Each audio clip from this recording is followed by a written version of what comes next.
All right, so Tony, or that was a terrible introduction. That's okay. We'll just keep going. All right, everybody. So welcome to Stories of the Extraordinary. My name is Patrick Slane, And I'm writer Drake Harmon. and today we have a very, very special guest, the P90X man himself, Tony Horton. Tony, how are you doing today? Patrick, I'm great. You've got somebody with you. Who's there? My name is writer Drake Harmon. It's nice to talk with you, man.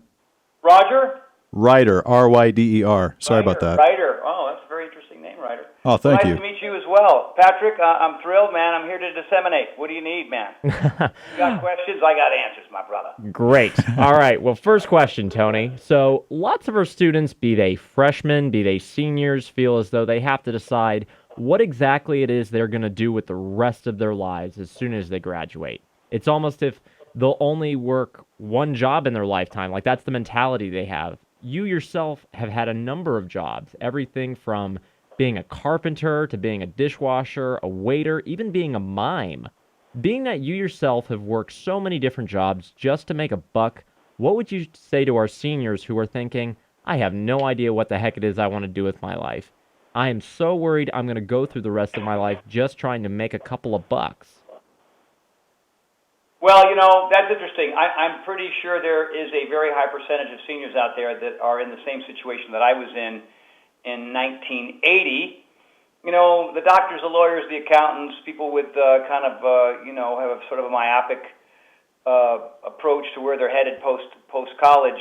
They're going to try to, work like hell to make sure they're going to get with the firm they want to, or hunt down a very specific thing that they want. But for those seniors out there that have sort of a degree in philosophy or communications or whatever, and you don't have anything specific just yet, then I would spend the next year just having some fun. Especially if you went right from high school to college. And that's what I did. I did the basics. If you're humble enough to just wait tables or 10 bar or do a little painting or carpentry or, whatever, what I did was I just got in the car and I drove west. So I was in school at the University of Rhode Island. I grew up in Connecticut. All I knew was about the East Coast, Boston, New York, Washington, D.C. I saw Orlando occasionally when I was a kid. So I just went west because I had never been there before, and it changed my life completely. And a lot of people do that, and they survive maybe 6 months or a year, and they go back. But I was out here for summer vacation, and I'm still technically on it. And in the process, I just learned about things that I would have not learned about on the other side. So for those of you that are pulling out your hair and freaked out and don't know what to do, well, I was in the same situation. And, you got to have a few bucks in the bank, and you have to have some source of income unless you were born with a silver spoon in your mouth. But for the rest of us, the next year can be an adventure. Now, obviously, you've got a lot of pressure from girlfriends and parents and stuff like that about what you should do and where you should go. But, man, this is your life. This is your world. This is your opportunity. So if you feel like you have that opportunity to do it, then pull the trigger, and then you can grow up a year or 2 years later. Well said. That's awesome. So P90X is a program that thousands of everyday people love to use. We all know that. We know so many people love your programs, but Tony, you have also trained individuals like Tom Petty, Billy Idol, James Bond, or Sean Connery. Sean Connery. Yes. Submarines don't react well to bullets. Oh, yes, sure. As an entrepreneur, was there ever a point, or will there ever be a point in your career where you have been completely fulfilled? If not, how and why do you seek out new things for yourself to accomplish? It's staying curious. I think what happens to a lot of people as they get older, they kind of get into the rut. You know what I mean? They go from college, they get their job, they get their wife, they get their kids, they go to work, they have a couple of beers on the weekend, watch the game, and then they'll have a couple of vacations, and then they retire, and then they're dead. That's kind of a simplistic way of looking at it. But for me, life is an education, and the education increases even more, or it should, beyond college and grad school. You got to stay curious. Because times are changing, and if you don't, well, then what happens to you, right? You get left behind. And that's Exactly. What happens to a lot of people as they move into their 30s, 40s, and 50s. They become sort of stuck in this sort of one-dimensional thought process that worked for them, last year, the year before, 10 years before that, 20 years before that. And so, we're not afraid to run out and get the latest smartphone or the latest tablet or learn how to download Pinterest or figure out Pandora. But you know what I mean, when it comes to our fitness programs or our diet habits or maybe our cultural stuff or our friends, we stick with the same old, even if it doesn't make us happy or not. So you know, to me, it's all about information education, and that has to be ongoing. So you know, I've been to dozens and dozens of personal development seminars. Half of my books on my shelf are personal development stuff. And so you know, I mean, if you're happy as a lark, then rock on, do what you're doing. You know what I mean? If it's working for you. But if you find out that you've got some issues, then you know, trying to solve those problems with the same thoughts in your head just ain't going to work. So the idea is to get out, you know, get your new friends, find new mentors, go take a dance class, go ice climbing for the first time, take a trip to, you know, Canada, Mexico. You got to go do stuff. You got to go meet people. You got to stay open-minded. And for some reason that stops after college. I don't quite know why. Because you figure you know it all, and in actuality you don't know nothing, man. Because the real world ain't even close to what high school or college is like. It's a completely different ball game. But you know, the more you stay open to, you know, people who are very, very different from you. The vast majority of the people that I know in my life weren't anything like the people that I knew in high school and college. Of different races, different cultures, different religions, completely. You know what I mean? So I let go of all what I let go of thinking that everybody I had to hang out with had to be like me. I mean, that's just insane. Right? I mean, so hang out with people that are very different from you. You're going to learn a lot and grow a lot and have a much more interesting, much more productive life. That's great. That's wonderful advice. And, you know, Tony, as a business person, I would imagine it's very difficult being in the fitness industry that I would imagine being a coach, because there's only so much you yourself can do. I noticed that people tend to blame everything and everyone but themselves oftentimes when it comes to the results. And that's not to say there aren't certain things that can't be out of one's control, but how do you respond to someone who questions perhaps your methods and makes claims that, oh, this product didn't work and things like that? Tony, how do you respond to critics of your business? Well, you know, I mean, if you're pretty locked in, if your heels are in, then, you know, I'm not here to try to, you know, sway you. You have to have your own life, your own experience. All I can do is disseminate information based on my life experience and based on the fact that I've helped millions of people. So, you know, I mean, either the glass is half full or half empty, man. It really depends on how you look at things. And so we get very protective of our methods and techniques and philosophies, and if you're not willing to sort of at least have some faith in something new and fresh and different than what you're used to, then you're going to be asking those questions the rest of your life, and you're going to figure out why you ended up to be such a curmudgeon-y old pain in the butt. You know what I'm saying? So I'm not here to convince people who are trying to convince me that my stuff doesn't work or that my philosophies don't work, because I know they do. You know what I mean? But change is hard. Change is brutal. Change is mean and ugly, and it's nasty and it's dirty. And so if you really want, you know, significant change, then you got to stop, you know, pointing fingers and look at the man in the mirror. Because the man in the mirror has got to make decisions based on information that's new to him and different to him or her. And you have to have faith in something. And trial and error is the only way you're going to get there. I mean, it really is. So you try it out, you follow instructions, and, you know, you're pretty good at figuring out your phone, even though you didn't have one 5 years ago or whatever it is. You know what I mean? But because you wanted it so damn bad. If you want, you know, health and wellness and finances and a great relationship, then it's going to require some hunkering down and asking for help. And if you're the kind of person that's like, well, you know, I mean, I grew up in a culture, you know, I grew up in a part of the country where people are a little bit stern and they're a little bit, you know, gruff around the edges. I mean, New York, Boston, and they have every right to be. You know what I mean? I mean, they were the original colonies. It's been handed down through the generations on, you know, looking over your shoulder and being, you know, asking twice and making sure that the people that you're working with are cool and legit. You know, California's like, yeah, let's start a business. I don't know, let's do it where? Silicon Valley. I don't know, what should we call it? Let's call it Google or some other stupid name. Doesn't make any sense, because we're out here and we're out west and we're, you know, we're wild and whirly, right? So, but you got to let go, man. You got to let go of what you think should work and what you've done in the past, and begin to kind of open up yourself to something that's maybe new and different to you. And so if you are somebody who's poo-pooing everything based on the little that you know, then you got to begin to change that. But the thing is, I can't change you. I can only, you know, the worst kind of advice to give is the kind that's never been asked for in the first place. I hear you. And Tony, let me unsolicited advice. I only help people that are looking for it. Everybody else, you're on your own.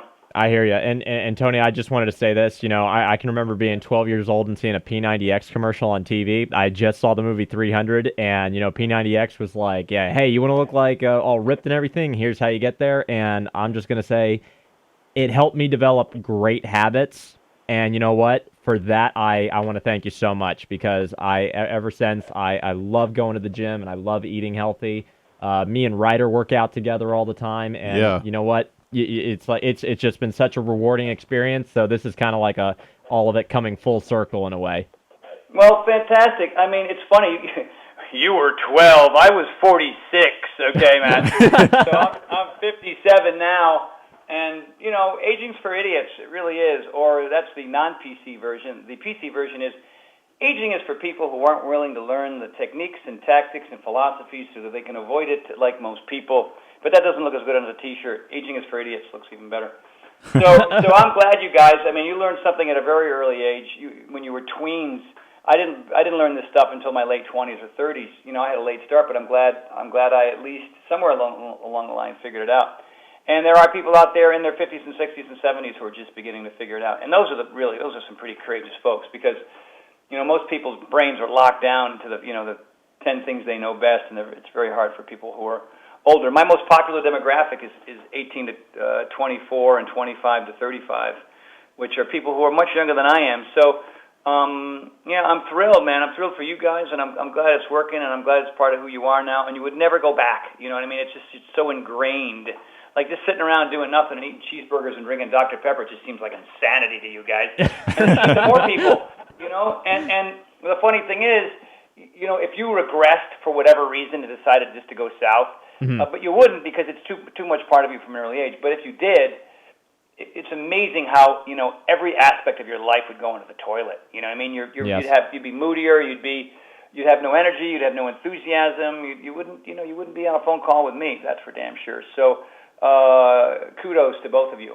Well, thank you very much. Thanks. And everyone, please go get yourself a copy of P90X. It's awesome. Yeah, as a matter of Or fact. P90X3. I mean, P90X3 is a half an hour. P90X2 is a bear. You know, it's a hard routine. A lot of it's skill based. It takes weeks and months to learn how to do a particular move. But you know it's just graduate school. You know, I mean, you don't go from first grade to the 12th grade. There's a bunch of grades in between. And if you understand that the process that you grow up with is the same thing you need to do in every other aspect of your life, then you're going to be fine. But if you assume you're supposed to be really great at everything because you have an education, well, then you're not going to get as far as you need to go. So if you really want to just, you know, live large and have the life that you want, then be okay with the steps because every aspect of life. And for some people, it's 4 steps. You know what I mean? Former gymnasts, former professional soccer players, whatever it is. You know what I mean? It's different for everybody. But for some people, it's P90X3 because they're a half an hour and they have the time to do it. For others, it's P90X because they're not afraid to put in the 55 minutes. Well, hey guys, I mean, you heard it from Tony himself. Go get P90X2 and 3. Yeah. Speaking of which, once this interview is over, Patrick and I are going to do P90X exercises. Yeah. We were just talking about it a little while ago. You better, man. That's the only way to go. I still do some version of X, X2, or X3 5 days a week. 5 days a week. Yeah, I mean, you know, there's so much variety there, so many choices there. And when I go to a gym, I mess around on machines and I mix it up. It's not like I'm doing, you know, the same core synergistics or the same chest and back or the same sequences or reps or wherever, you know, whatever I'm doing. It's always changing. But the foundation of what I do to stay as fit as I can at age 57 is those 3 programs. That's simple. That's great. So Tony, it sounds like you were once a person who didn't know what he wanted to do with his life. Now, it seems like you have a career that, you know, you feel accomplished, it fulfills you, makes you really, really happy. What is it about your current job that makes you not only go through the motions, but makes you step up to the plate with such incredible enthusiasm? Well, you know, I try to walk the talk. Is it talk the talk or walk the walk or walk talk the talk? Talk, I don't know. walk It's the one walk. Of those things. But I do those things, and it just makes it easier for me. It's not a struggle. You know, I mean, today I have a 6:00 p.m. plyometric workout. I'm going to be about 8 people at my place, at my old place.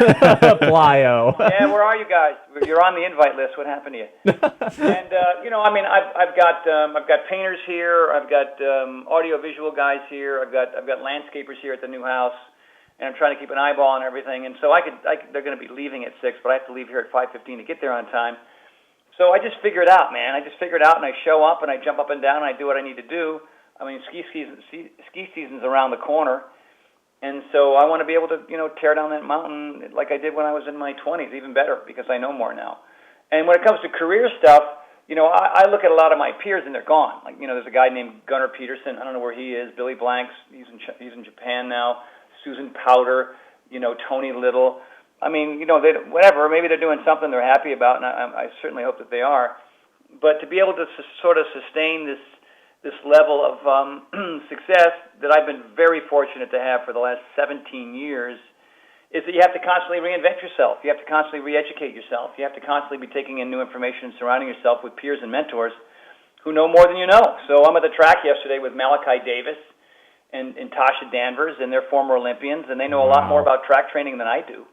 So, I just suck it up and have them go kick my ass and learn something and steal some stuff from them that works and applies for me in my next workout series. So, and the day before that, I'm at Ish's yoga class, Ish Moran's yoga class at Maha Yoga in Brentwood, because I just feel like he's one of the best in town, and I like his vibe, and it's hard, but it's also, it's very breath focused, and it's a nice hatha flow class, and the problem with a lot of people in my industry is they're all Pilates, they're all yoga, they're all bodybuilding, they're all one thing. And so if you look at P90X, it's all 12 things. There's mixed martial arts, or Kempo, and we called it Kempo at that time. There's Pilates, there's yoga, there's upper body, lower body, core, functional, proprioceptive, post-activation potentiation. And so if you really want to, avoid the injuries and plateaus and boredom that comes from kind of just doing the same thing, and maybe one kind of fitness philosophy will work for you for 5-10 years. Mm-hmm. You know what I mean? But all of a sudden your knees are bad and your back is bad and your body's getting old and you can't figure out why, even though you're working out 5 days a week. It's because the only thing you're doing is Pilates, and that's not a terrible thing. It's better than smoking crack on the couch while watching reruns of I Love Lucy. But you might want to mix it up. The reason why I'm still relevant is because I'm always working on my weaknesses, and I'm always having my fans and customers work on their weaknesses. And if you have the will to do that, if you understand that this whole fitness and exercise and eating right thing has nothing to do with how you're supposed to look in the mirror, what your pant size is, or what your dress size is, or what people say about you because you lost 30 pounds, that's all ego. Mm-hmm. Ego is just this beautiful thing that pisses you off. You know what I mean? It's just some sort of self-preservation because you're afraid to not be perfect. You're afraid that your friends won't love you. You're afraid that you don't look good enough. You're afraid you're not the right dress size. And all that, excuse my French, all that bullshit that just makes you sad and depressed and anxious. But what exercise really is, and this is what I teach, and nobody else seems to be doing this, but maybe they'll begin to catch on one day, I hope, it's about today. Mm-hmm. Making today better. Every morsel matters. Every workout matters. Every time you miss a good one, you start to have problems. So, you can work out 3 times a week and end up with exercise bipolar disorder because of the norepinephrine, the dopamine, the serotonin, all the goodies that you get, the adrenaline that you get from yoga. It lasts for about 24 hours and then it goes away. So if you wait 2 days to work out and you're wondering why you're in a crappy mood, it's because you pumped your body and brain filled with all these amazing chemicals from moving, from breathing, from exercising, and then you didn't do anything for the next 48 hours. Well, no wonder you're freaking out. You know what I mean? It's like breathing, it's like eating, it's like surviving, it's like going to work. The things that we do to survive, right? Just to get through life, yes. So we don't end up, in a van down by the river. Is you want to do more than survive? Well, you want to thrive? I think most people do. And it's not in a pill. It doesn't come from your doctor. It doesn't come from your pharmacist. It comes from you moving your arms and legs. It's heart, lungs, legs, and everything else that's attached to your body and brain. And you do that 5-6 days a week, then you're going to be productive and happy and optimistic, and it's going to improve your memory and your cognition and your sense of self. And you're going to you'll be energized, but you'll also be present. And that's what fitness does. Fitness is more of a brain thing than a body thing. The body part, makes you look different and also gives you the ability to go do stuff. Mountain bike, snowboard, ski, hike, whatever. Run. That's what the fitness part of it is. It's learning how to do something and being good at things so that you can enjoy the earth It's not about, losing weight so you look hot at a wedding and nobody gives a crap on Monday, So that's what makes me different than others, and that's what keeps me motivated. Well, yeah, I don't want to just sit around. I want to do my plyometrics workout. Yeah, heck yeah, man. Now, Tony, you have said the reason why lots of people fail when it comes to fitness is because they start lifting weights or running or whatever, or for all the wrong reasons. Now, what do you feel like? Why do you feel like it's such an important reason to have goals that are more than just about visually or aesthetically, visually aesthetic? Does that make sense? Yeah, absolutely. Well, pretty much what I just said. I think that people who are focused purely on the aesthetic, purely on ego-based reasons, there's two kinds of numbers, right? There's the numbers on the scale, the numbers on your dress, the number on your belt, the numbers on the tape measure scale, belt, dress size, whatever, those classic ones. And that's how we sell the programs, right? We sell the numbers coming down. We sell a change in people's physique. Excuse me. And that's great. That gets you to pick up the phone and make the call and begin to start the program. But most people fail partway through or never finish, or even if they do finish, never keep going because either A, they achieved those numbers or that look, or they didn't. But it was always about those things, and because of those things is the reason why they weren't able to finish or sustain or continue. Now, if you understand that exercise, the second the workout's over, you're just better in a panoply of ways. Physically, mentally, emotionally, spiritually in some cases, right? So if you do that every day and you understand how you feel at the end, I mean, sure, the beginning sucks. Sure, putting on your gear sucks. Sure, putting the DVD in sucks. Sure, the energy level, all that stuff is just miserable. In the first 5 to 10 minutes, you'd rather chew glass. You know what I mean? But you get about halfway in, and maybe it's not perfect, but then I told you it doesn't matter. But you're in the room. If you're in the room and you're moving and you're doing it even half-assed, halfway, partway, modified, whatever you want to call it, and you get through it, it's infinitely better than not doing it at all. And that's the case every time. And so it's all about mileage, man. It's all about mileage. It's all about just putting in the time, right? How do you become a good skier? Doing it 12 days a year? No. I don't care how fit you are, I don't care how many books you've read, I don't care how many videos you've watched. If you ski 12 days, you're not going to be as good a skier as if you skied 100 days. Who skis 100 days? Ski instructors and ski patrol. The rest of us are going to just have to hope on some kind of freakish genetics or a really, really amazing learning curve. So it's the same thing with everything else. You don't get paid at work by showing up, a couple times a month. It's all the time. You miss work, you miss school, you miss out.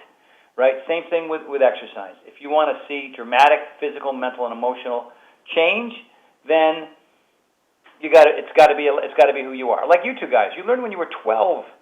So there's no shot that you're ever going to, you might get married and have some kids, and then you might get busy, and then your commute to work is longer than you expected. You're going to come home exhausted, and it's going to be one of those, should I do it, should I not? I'm going to wait till tomorrow. And then you, Ryder, Patrick, will be those guys who had it all, feeling good, tons of energy, but the wife and the kids and the work and the traffic sucked you into the earth, and you didn't work out for 3 months, and you started to gain that weight, and you went, oh my God, what has happened to me? And you start using the words used to a lot, and then you're just going to feel like mush, horrible. Don't let that happen.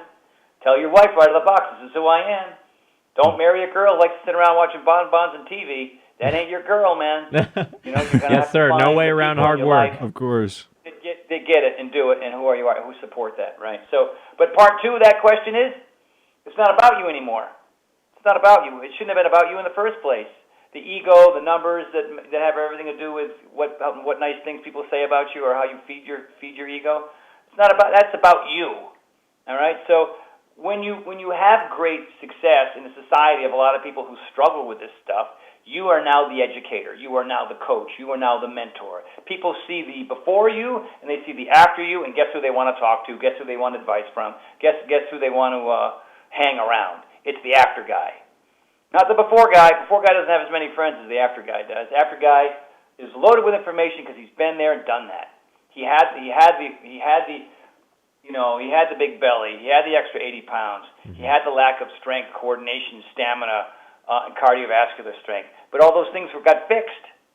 And so now your job is to, I don't know, start a fitness group or a challenge group or a fit club or join a rowing crew or whatever. You know what I mean? You got to mingle, man. You got to mix and mingle with like-minded people. And what that also does, it helps you sustain it.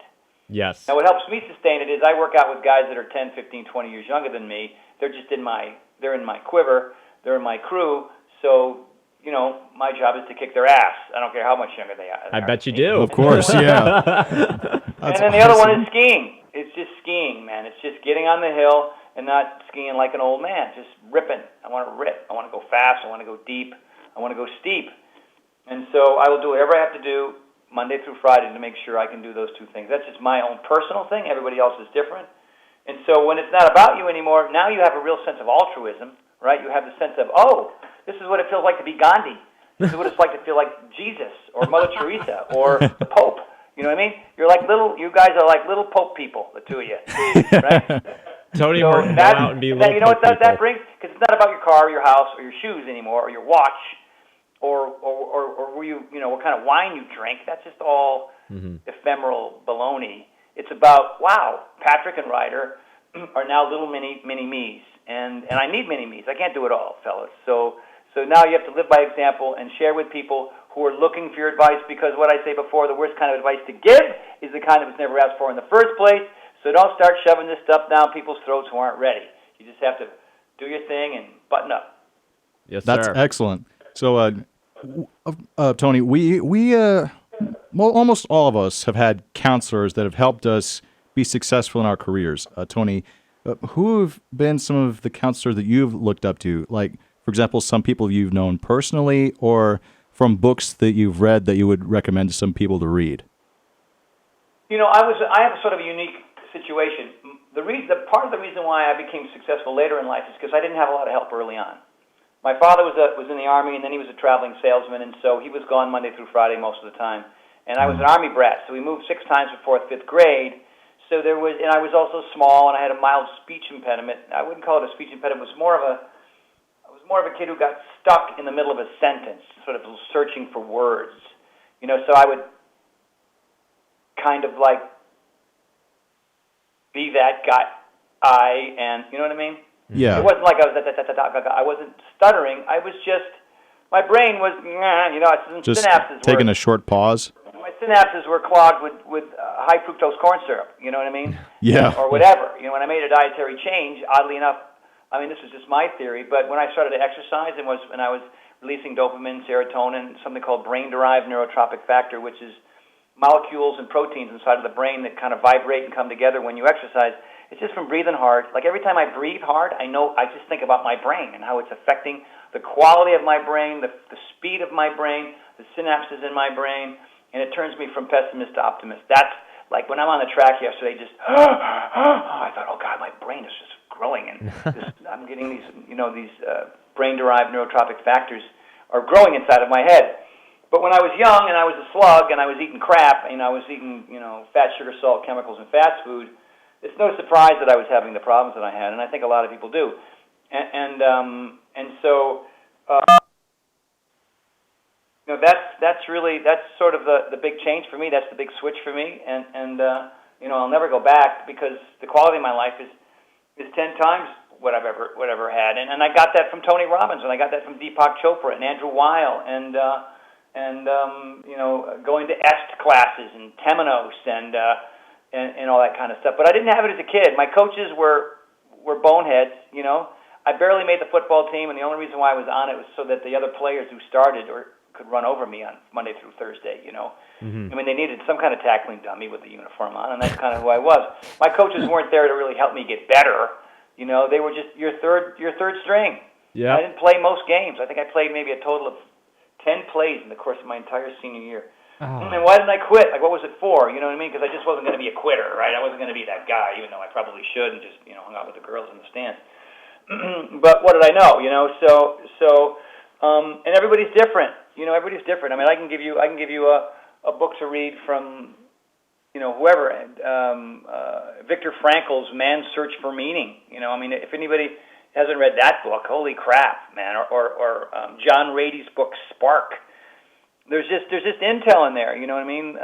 There's just so much great intel in there, and it might not all resonate with you. I think a lot of people read something with the hope that every damn word is supposed to mean something, and in reality, maybe 10% will if you're reading a book that at least has some sort of effect. I mean, my book, not I'm here to plug things, but I wrote a book called The Big Picture. You can get it on Amazon. It's on sale now. The Big Picture: The 11 Laws That'll Change Your Life.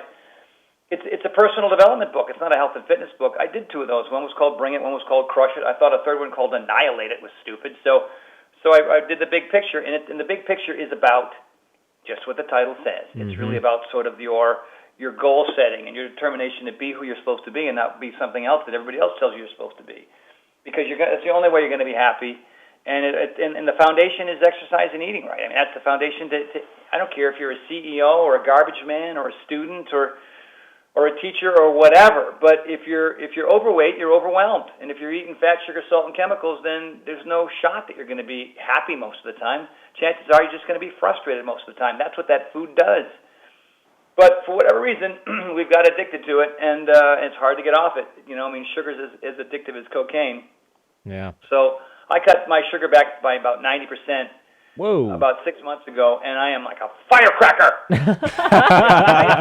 Firecracker. Well, 57-year-old firecracker, and that's just because it's just the sugar doesn't really it feeds cancer cells. Like the minute I read that, like, oh wow, everybody has little mutant cells in their body, and let's feed it with sugar, right? And we're only supposed to get maybe less than a teaspoon a day, but we end up getting like 10 or 12. It's in everything. It's in our cereal. It's in our sauce. It's in our dressings. It's in everything, man. So. More salads, more chicken, I eat paleo meals, I eat vegan meals, I eat Indian meals, Italian meals, Mexican meals. I recognize what I'm eating, like my great-great-grandmother was eating it, you know what I mean? And so that's pretty much it. So as far as mentors, I had to be my own for quite some time, and then I had to go out and find them. You know what I mean? And I find them when I go to a track workout, and I find them when I go rock climbing. I find them when I get in a F-15C and go 8.8 Gs and throw up 7 times, I get all kinds of stuff. Whoa! Wow. That sounds pretty cool. But okay, so Tony, sounds awesome until you feel like you're in a washing machine wanting to get out. But okay, so the name of your book, The Big Picture, is that right? That's correct. Okay, well, I know what I'm going to be getting ready for Christmas. Just saying. I'm a little surprised that you boys haven't read that cover to cover and then rabbit-eared every page. I'm a little surprised. All right, Tony. So a person can work out for many years and suffer what one may call the skinny fat problem. The person's not skinny, they're not overweight, but they think to themselves when they look in the mirror, I just look average, and I don't want to be that way. What are some tips you would share with that person who's in that situation? I got a twofold answer for you. Number one, you are who you are.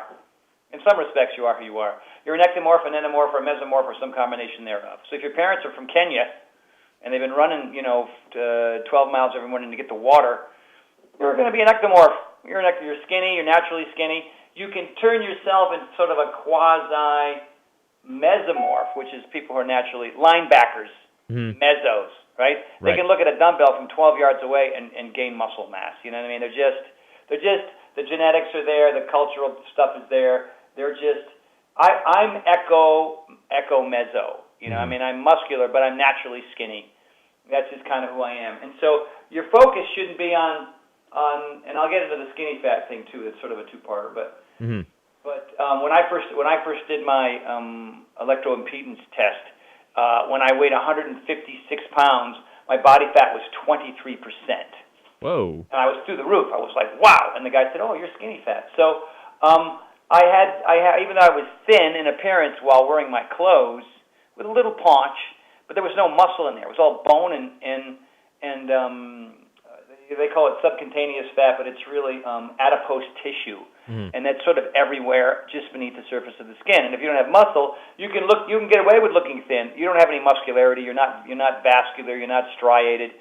You're just a thin person in clothes, but you're just as susceptible to heart attack, stroke, hypertension, and all the things that everybody else is, even though you don't look like you should be. That's what skinny fat is. But the minute you start to improve your diet, because, you know, let's face it, if you're eating fat, you're eating sugar, it all converts to fat, and that's the reason why you look like crap. Plus, at the same time, you're not moving to burn anything off, and you're not doing any resistance/weight training to build the muscle to help burn the fat throughout the course of the day. You know, but as soon as you make that shift, the reason why P90X is 90 days is because I understand it takes that long. It takes 90 days. It's not, you know what I mean? I have another program called, brand new one called 22-Minute Hardcore. That's based on an 8-week boot camp. So honestly, 8 weeks of killing it, full bore, badass, 6 days a week to about 3 months is the time frame. And for some people, it's not 3 months. It's 4. I mean, really, to get sort of the aesthetic thing that we were talking about. But then after that, you have to make a new decision on why you're doing it. Mm-hmm. So, you know, either an ectomorphic, meso, or endo, but you can still affect your quality of your health and wellness by diet and a variety of exercises. Because the idea here is to avoid the plateau effect. That's what P90X was. And if you're doing core synergistics and you never had before, it's going to affect the change that you're looking for. If you've never done yoga before, that's another piece of the puzzle. If you're a girl that's been stuck on the elliptical and doing aerobics classes your whole life, and I make you do pull-ups and push-ups, well then there's another form of working on your weaknesses that will automatically change you. You know, a lot of people are just runners, and they want to run, and their knees are jacked up, and their lower backs are jacked up, and they pull their Achilles, and they just say, well, that's aging. Well, no, it's because you didn't learn about yoga. You didn't learn about upper body. You didn't learn about taking days off. You weren't drinking enough water. You didn't have, you weren't getting enough sleep at night. You know what I mean? It's sleeping is, the one thing that does everything that requires you to do nothing, right? So just turn off freaking Jimmy Fallon and TiVo the damn thing and go to bed at 11 o'clock and not 12:30. Yeah, and sleep is beautiful. It's going to be amazing how much more energy you have and how less susceptible to injuries that you will have and how you'll be less susceptible to the cravings that come from people who don't get enough sleep.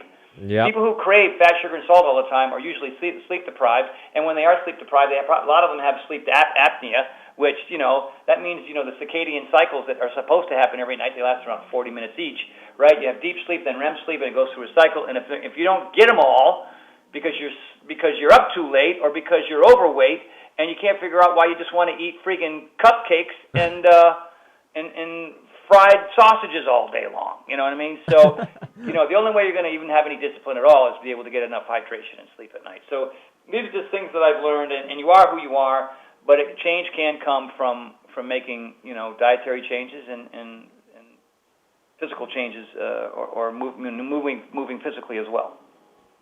Yeah, absolutely. All right, Tony, I'm going to paint a little scenario for you, and I want to know what you think. You walk into a supermarket. Let's say you saw a kid reading a bodybuilding magazine, and the kid is like around preteen years, like 12 years old. He sees you and says, "Could you give me some advice because you look like you're in great shape?" What advice would you offer him? Well, I would tell him that, if you're planning on bodybuilding, then I hope you're not planning on being terribly athletic. Yeah. Bodybuilding is just what it is. It's building your body. Some bodybuilders are very athletic, just sort of genetically already there. But as you're bodybuilding, you're not working on your athleticism. You're not working on your balance. Mm-hmm. You're not working on speed, right? What aspects of bodybuilding have anything to do with speed or balance, right? You're learning how to have really well-defined muscles so that you can flex them. Right. You know what I mean? And a lot of guys are still doing that. A lot of guys are into... and hey, look, I'm not here to judge that or CrossFit or Zumba or anything else, man. If it turns you on and makes you feel better and you're a happy, productive human being and you're not getting hurt along the way, then I'm not here to tell you to do what I do. Because what I do is a different thing. My thing is to be able to sustain my level of athleticism and the quality of my life and to have less injuries and less illness in my life. And for when you're in your teens and 20s, it doesn't matter. If you're 12... as a 12-year-old, I would say, well, I don't know. Do you want to be a better football, basketball, baseball player, surfer, rock climber, skier? What do you do? And if the kid says, I don't do any of those things, I just want to look good for the girls, then I would say, well, then maybe bodybuilding is the way you start. That's the way you get going. But I would suggest that you work on your core and you work on your balance somewhere along the way because you're going to be out there playing softball one day and you're going to get a hit and you're going to be this big, giant dude, and halfway between home plate and first base, you can kiss your hamstring goodbye. You know what I mean? Because it wasn't ready for that. It wasn't ready for point A to point B speed. You know what I mean? And so I would just tell the kid, what do you like? And I would say, he would say, well, I like X. And I'd say, well, keep doing that. And what do you dislike? And he would tell me, whatever yoga, Pilates, or whatever card. And I go, oh, you got to go do that too. You got to do that too. You got because these things complement each other. The thing that you hate makes the other thing work better, and the thing that works better improves as a result of you doing the thing that you hate. Mm-hmm. And that's what I would tell him. Now, Tony, same scenario, but this person has been working out for a number of years, but feels discouraged because he hasn't seen significant results. What advice do you give him? I would give him the variety advice as well. Mm-hmm. Absolutely, because he's in a rut. He's in a rut, and there's nothing worse than finding an older athlete who has a whole lot of answers based on the very myopic approach to fitness. And so, if they're looking to me, they're actually asking me the question, and I would say, man, you got to get away from what you've been doing for a while, and you got to start from zero, and learn something brand new. And I would drag him into a yoga class, and I would drag him to a track, and I would have him do, let's say he's been doing 8 to 12 reps the rest of his life. I'd have him start doing 15 and 20 reps. I would have him start do band work. I would put him on a BOSA ball, a med ball, stability ball.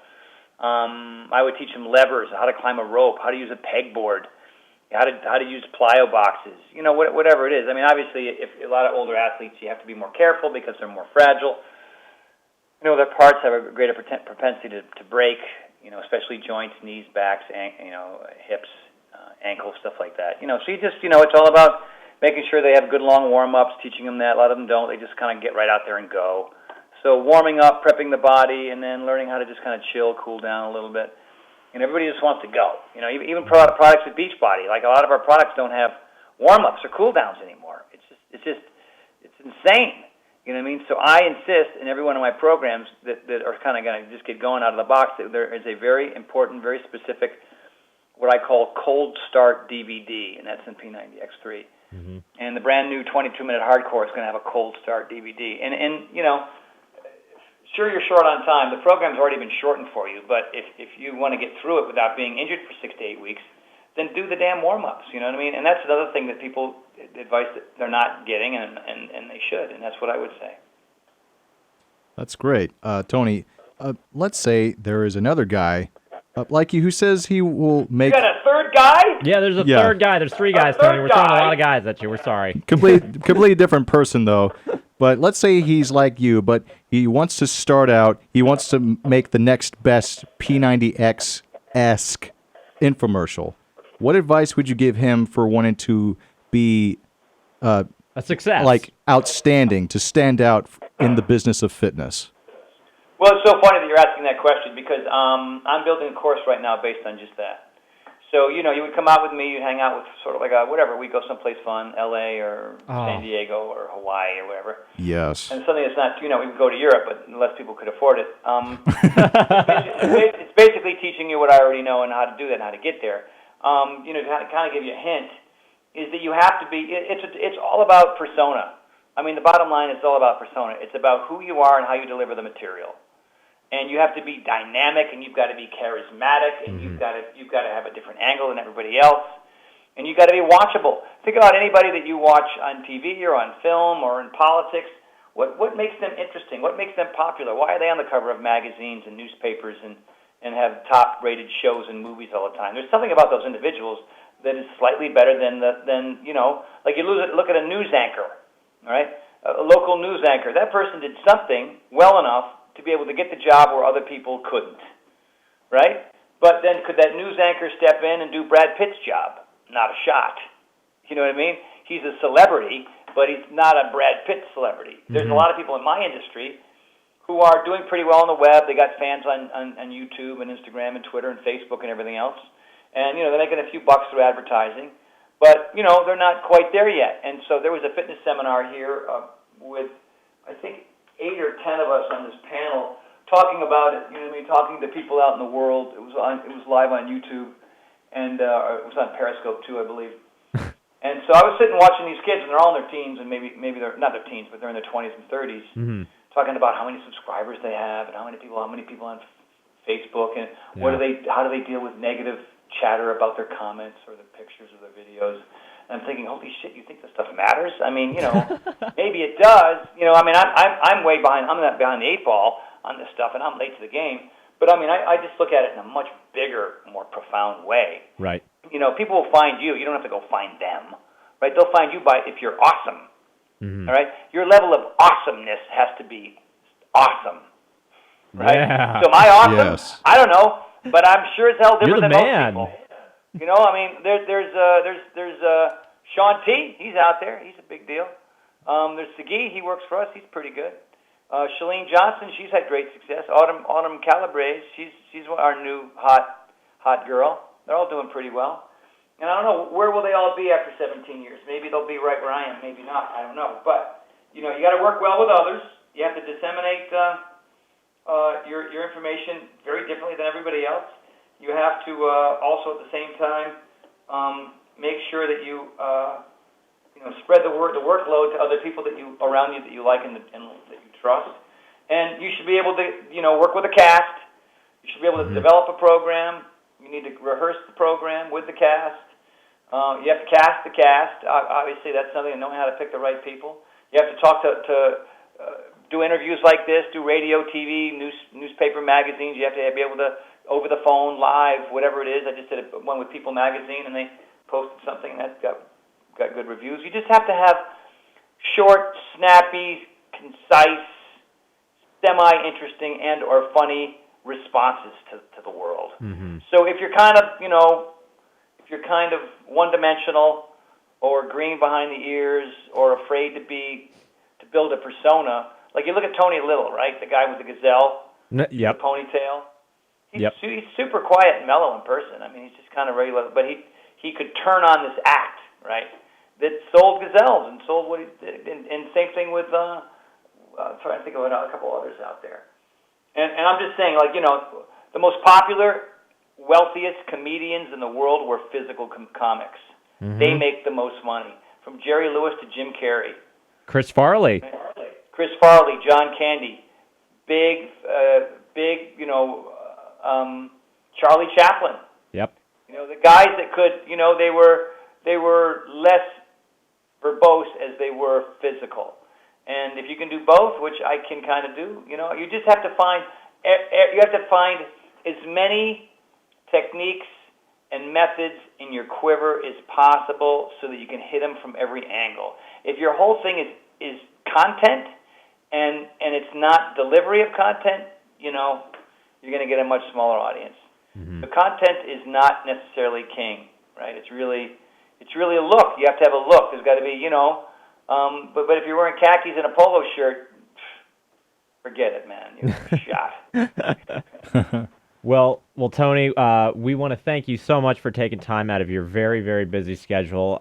You gave us a lot of great advice to both us and our students. Yes. And we want to congratulate you and your wife, and we want to wish you the best of luck with the move. So thank you so much, Tony. Well, thank you, Patrick. I know you have sympathy for me